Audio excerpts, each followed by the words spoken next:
I am your host, your friendly neighborhood J-Man. I've gathered you all here today to regale you of my adventure.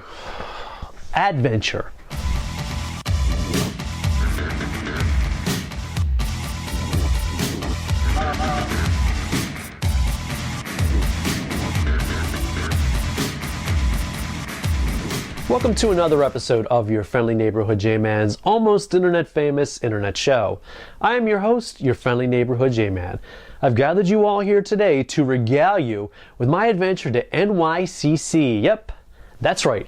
I went to San Diego Comic-Con's ugly half-sister, New York Comic-Con. Can I tell you? I just felt like a title sequence. Now, NYCC may be SDCC's, God, that's a lot of C's, ugly half-sister, but I was still unprepared for what lay before me as I walked through the construction zone that warned of rat poison on my way to the Jacob Javits Center where the con was being held. Dude, I was woefully unprepared. Now look, I'm no stranger to comic book shows. I've been going to what I thought was a decent-sized show, Wizard World Philadelphia, every year since its inception. Yeah, there was that time I missed a bunch of years ago, but I really don't want to talk about that right now. That's for another time. I've also been to other shows around the Philadelphia area for years prior to that, so, like I said, I'm no stranger to comic book shows. Granted, I haven't been to San Diego or either of the big Chicago shows, but still, I'm a professional. I've been around the block. I've seen a thing or two. Famous last words. New York Comic-Con blew everything prior that I had seen, did, or touched completely and utterly away. And look, I had no real expectation of this thing either. I figured it was going to be big. I knew it was in New York, so if I made it out alive, that was a big plus. Let me tell you something. If the Jacob Javits Center could laugh in my face right now, it certainly would. The size of this event was massive. It was 17 football fields long if it was a foot, whatever that means. And the humanity, oh, the humanity. I got on the con floor just as the doors opened up, which is pretty misleading because, yeah, the place is massive, but it wasn't very crowded.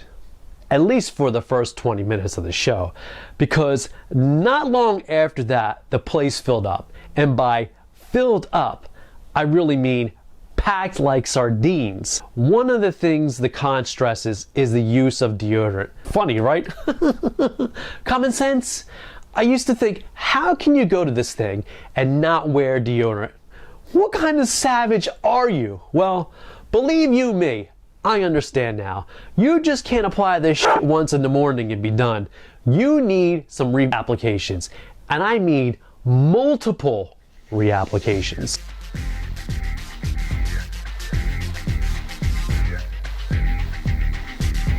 Because the place was so crowded and it was all so overwhelming,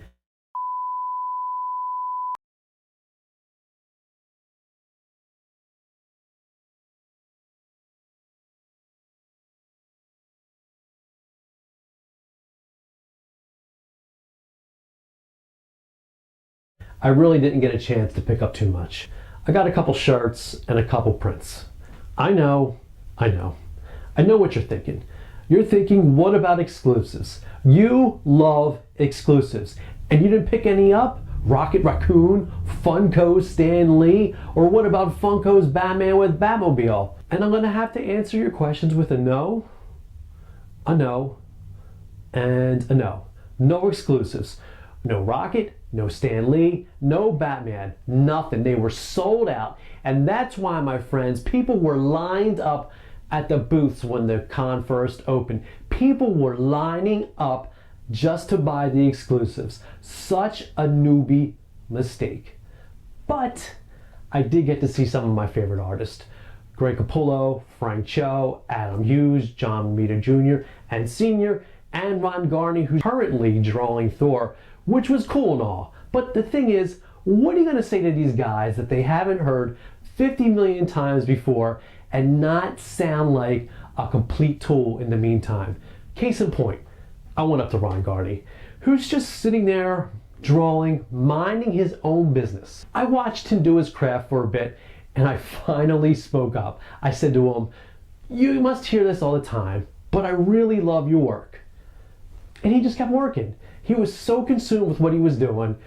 After a moment or two, he must have realized I was standing there, and he spoke up. He said something like, "I'm sorry, I didn't know you were there." I just smiled politely and I said, "I was just saying, I know you probably hear this a lot, but I like your work." He smiled graciously enough. "Thanks. Thanks for saying that," he said. Then he nodded at my shirt. "Cool shirt." And I said, "Yeah, I just wear it." I really just said that. Duh. What a idiot. It wasn't like I was celeb stunned or anything. I just didn't know what to say to the man. What are you supposed to say to these guys and gals? "I love your work." How about this weather we're having? It's worse than going up to a girl at a bar. And after another awkward second or two, I think I said something like, "I think I hear my mother calling me." And I just slowly backed away from him. But besides that bit of awkwardness, New York Comic Con was quite an experience. If you're planning on going, follow my advice. Number 1, deodorant and plenty of reapplications. Number 2, plan on getting the multi-day pass. It's worth it. There's plenty to do. And 3, if you're thinking about meeting one of your favorite creators, for God's sake, have something planned to say ahead of time. You'll thank me for it.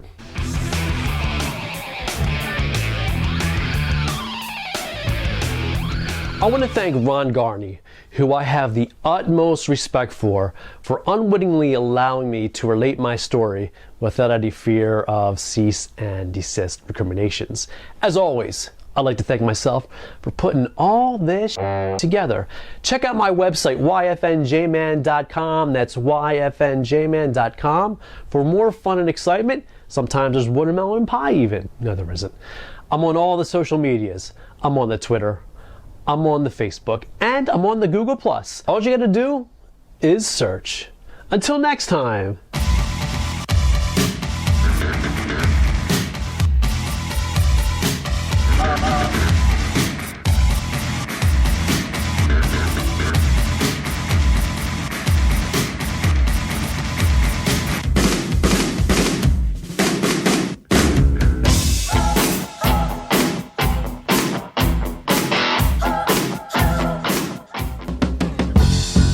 Some people call me the space cowboy.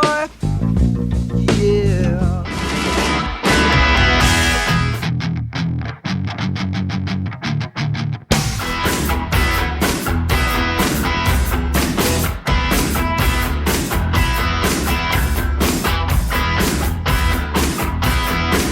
Well, you're dirty and sweet, cat in black, don't look back, and I love you. You're dirty and sweet and